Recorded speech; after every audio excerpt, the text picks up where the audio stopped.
Ferrari should be winning this fight, and that is exactly why Shanghai hit so hard. The SF26 looked sharp, fast, and dangerous through the corners. Lewis Hamilton was throwing everything at the lap, and yet Mercedes still walked away with the real advantage where it mattered most. That is what turned one weekend into a much bigger story. This was not Ferrari getting outclassed. This was Ferrari doing enough to scare the grid, then watching the results slip the moment the track opened up. And once that pattern showed up, one ugly question started hanging over the whole garage. The reason this story exploded is because the numbers backed it up instantly. In the slow speed section, Leclerc matched Antonelli down to a mere thousandth of a second. Oh, and Hamilton stayed within roughly a tenth through the technical middle part of the lap, where balance and grip decide everything. That should have put Ferrari right in the fight for the top. Instead, the gap came roaring back on the straights, and the data tells a completely different story. Ferrari was not losing this battle because the chassis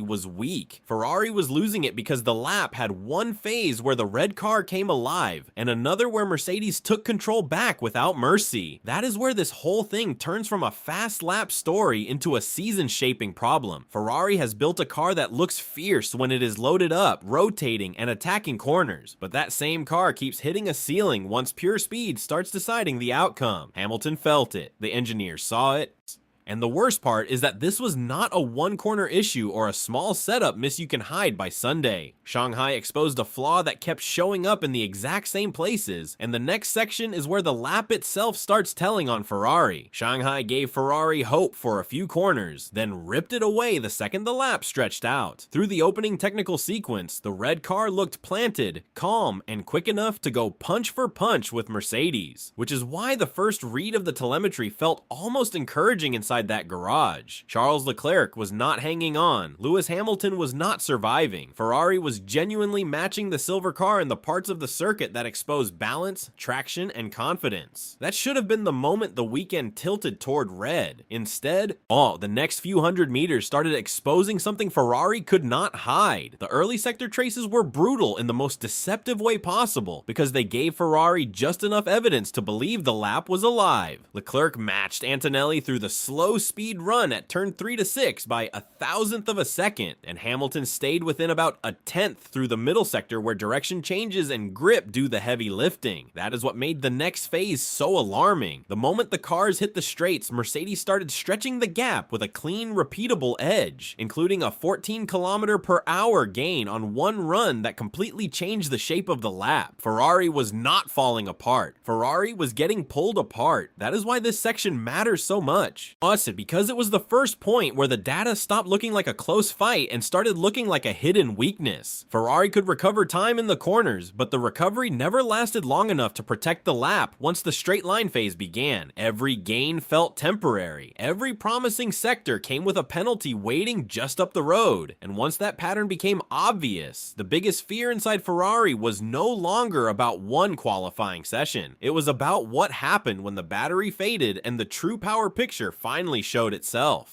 The straight line loss was bad enough, but the real damage started when Ferrari ran out of electrical cover. Up to that point, the red car could at least fight the picture with strong exits, clean rotation, and enough corner speed to keep the lap alive. Then the battery began to fall away on the long runs, and the weakness stopped looking manageable. What no broadcast covered is this. The moment Ferrari dropped deeper into pure combustion power, the gap did not hold steady, it widened. That changed the whole meaning of the Shanghai data, because now this was no longer about one fast car losing time in awkward places. It was about one car reaching a hard limit. That is where the back straight figures turned ugly. Ferrari powered cars were losing an average of about 36.5 miles per hour once super clipping kicked in, while Mercedes powered cars were dropping closer to 27. Hamilton's own figure was even harsher at roughly 40 miles per hour, one of the worst numbers anywhere near the front, while both Russell and Antonelli were around 29.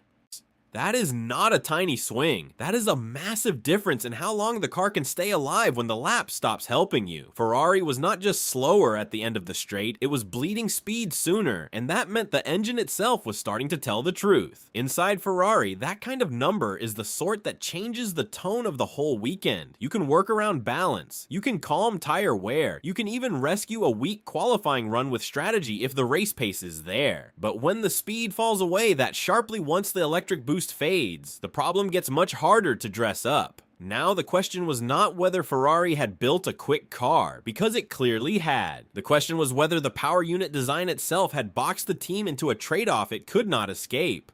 And that is exactly where the turbo gamble comes into focus. Ferrari did not stumble into this problem by accident. The team made a choice before the season even settled into rhythm, and that choice gave the SF26 one of its most dangerous weapons, while quietly planting the weakness now chasing it across every long straight. Ferrari went for the smaller turbo route, chasing sharper response, cleaner launches, and stronger traction out of slow corners, while Mercedes committed to a bigger path built for stronger breathing at the top end. That is why the red car can look so alive when the lap gets tight and technical, then suddenly look exposed once the circuit starts demanding sustained power instead of instant punch. The trade-off is simple enough to feel from the cockpit, even if the engineering beneath it is far more complex. A smaller turbo wakes up faster, which helps the car fire out of slower sections with more urgency and gives the driver confidence the moment throttle is applied. That matches exactly what Ferrari showed in Shanghai, where the car kept finding grip and response in the slow and medium speed areas. But that same design reaches its ceiling earlier on the straights because it cannot keep feeding the same volume of air once revs climb and the demand for full power stretches longer. The estimated internal combustion shortfall was around 15 horsepower, and in a fight this tight that number hits like a hammer. That is what makes this story so much bigger than one bad reading on one weekend. Ferrari did not just uncover a flaw, Ferrari uncovered the cost of its own philosophy.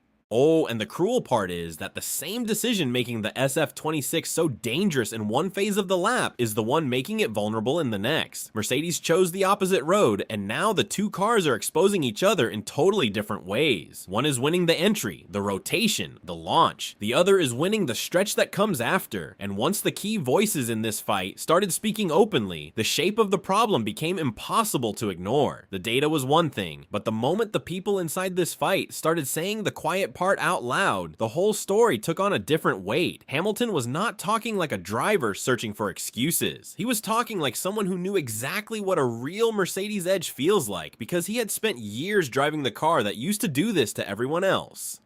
When he came over the radio asking where all that speed was coming from, it landed hard. Nobody says that in the middle of a clean qualifying effort unless the gap feels bigger than the lap itself. The answer from his race engineer Santi made it even sharper. He told Hamilton the difference was mainly the engine, and that stripped away any easy way to blame the chassis, the setup, or the driver. Then the wider paddock started echoing the same shape of the story from different angles. Gary Anderson pointed to the same small turbo against big turbo trade-off. George Russell admitted Ferrari was stronger in the corners than the result suggested, and Toto Wolff pushed the idea that Mercedes was winning through the full system working together, not just one giant raw power advantage. Suddenly this was not a Ferrari complaint. It was a pattern being recognized from both garages. That is when the weekend stopped feeling like an isolated technical puzzle and started feeling like the early map of the championship. If Hamilton, Russell, and the engineers on both sides were all describing different parts of the same reality, then Ferrari was not chasing a mystery anymore. It was chasing time, because once the grid understands where your weakness lives, every future race begins to bend around it. And that is where this story gets heavier still, because the standings already show damage that could grow very quickly if Ferrari does not change the trend. Mercedes has the lead in the standings, but the numbers underneath that lead are a lot less comfortable than they look at first glance. After 2 rounds, the silver team sat on 98 points, while Ferrari was back on 67, with George Russell on 51, Kimi Antonelli on 47, Charles Leclerc on 34, and Lewis Hamilton on 33. On paper, that looks like early control. In reality, it looks more like a team cashing in while its advantage is at full strength. Ferrari is still close enough for this to hurt Mercedes later if the shape of the season starts changing. That is the hidden pressure point in this title fight. Ferrari has already started trimming part of the gap without a full hardware rescue, which means the story is not frozen where Shanghai left it. The qualifying deficit reportedly tightened from around 8/10 in Melbourne to smaller losses by Shanghai, and that matters because those gains came from understanding, calibration, and cleaner use of what Ferrari already had. Hamilton fans have a reason to stay locked in here because the car underneath him is not miles away from the front. Mercedes fans have their own reason to feel strong too, because Russell and Antonelli are doing exactly what title contenders are supposed to do when the car gives them an edge. They are collecting everything on offer. That is why the championship angle now matters as much as the telemetry. Ferrari does not need to erase the whole gap in one blow. It just needs to stop the bleeding before the season reaches the tracks and the rule changes that could drag Mercedes closer to the pack. If that happens, those early points start looking less like safety and more like survival money, and once you start viewing the standings through that lens, the next phase of this story becomes impossible to ignore, because the calendar may be bringing Ferrari the exact opening it has been waiting for. Ferrari may not need a miracle to change this fight, it may just need the calendar to arrive. The first big pressure point comes on June 1st, when the new compression ratio checks begin to matter in a way Mercedes cannot ignore. The belief inside the paddock is that this could shave a meaningful slice off the silver car's current edge, and even a small cut matters when the gap has been built so heavily on straight line strength. Russell himself hinted that things could change in the coming months, and that matters because drivers usually do not talk that way unless they know the picture ahead may look very different from the picture today. Then there is Ferrari's own response.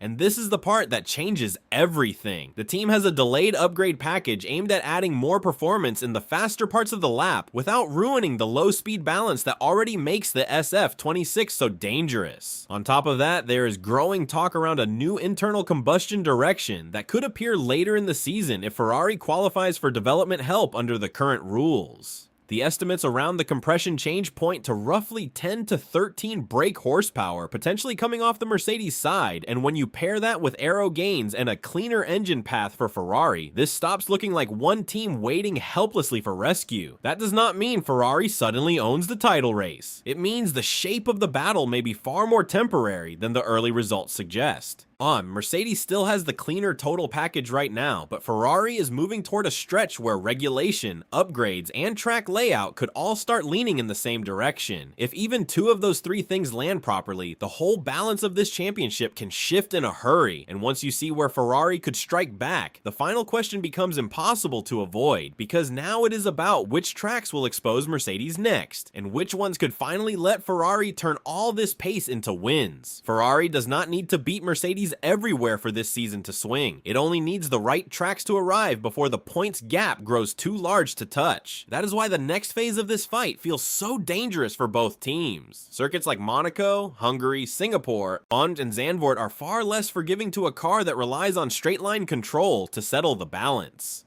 Those are the places where rotation, traction, and confidence through loaded corners can start deciding the weekend, and that is exactly where the SF26 has been giving off its strongest signals. If Ferrari reaches that stretch still within range, the whole pressure of this title race changes hands. That is what Shanghai really revealed beneath all the lap traces and straight line figures. Ferrari is not sitting here hoping for random chaos or a lucky safety car. It already has a car that can hurt Mercedes under the right conditions, and that should matter to every part of the fan base watching this battle unfold. Ferrari supporters can see a machine that is much closer to the front than the raw standings suggest. Hamilton fans can see a path where his experience becomes even more valuable once the package tightens up.